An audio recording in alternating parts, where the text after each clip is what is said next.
السلام عليكم، ازيكم حبيباتي؟ عاملين ايه؟ النهارده جايه اقول لكم على ورقه. الورقه دي هي اللي هتظبط لك الميزانيه. الورقه ديت هي اللي هتوفر لك فلوس كتير. الورقه ديت اللي بيها هتظبطي فلوسك ومصاريفك وتبقى انت عارفه بتجيبي ايه بالظبط. وهي ورقه المنيو الاسبوعي. المنيو الاسبوعي من الحاجات المهمه جدا اللي لو انت ست بيت شاطره لازم تعمليها قبل ما تنزلي تشتري طلبات الاسبوع، لان بناء عليها انت هتبقى عارفه هتجيبي ايه الطلبات اللي انت عايزاها واللي انت محتاجاها واللي انت هتستخدميها خلال الاسبوع. فالنهارده عاملين كده منيو اسبوعي، وان شاء الله دي هتبقى سلسله هتنزل لكم بيها فيديو كل يوم حد. هننزل لكم فيديو للمنيو بتاع الاسبوع.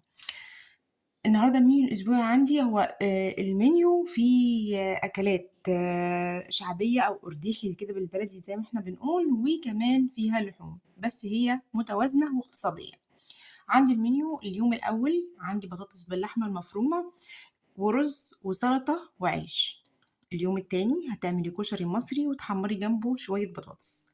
اليوم التالت هتعملي كبده بانيه وهتعملي سلطة وهتعملي مخلل وجنبها مخلل وعيش. اليوم الرابع مسقعة وعيش ومخلل. اليوم الخامس هنعمل سمك ورز وسلطة وعيش. اليوم السادس مكرونة بالبصل مكرونة بالصلصة وبطاطس محمرة ومخلل وعيش. اليوم السابع هنعمل صينية مكرونة بشاميل وبطاطس محمرة. انت لو بصيتي للمنيو هتلاقيه احنا عايزين في الاسبوع نص كيلو لحمة مفرومة، هتعصجي النص كيلو كله، هتاخدي نصه مع البطاطس هتحشي بيه البطاطس، والنص التاني هتاخديه مع صينية المكرونة البشاميل. هتحتاجي كيلو من السمك وهتحتاجي نص كيلو من الكبدة. يبقى أنا عندي 4 أيام فيهم لحوم، وال3 أيام التانيين أيام هنقضيها بدون لحوم.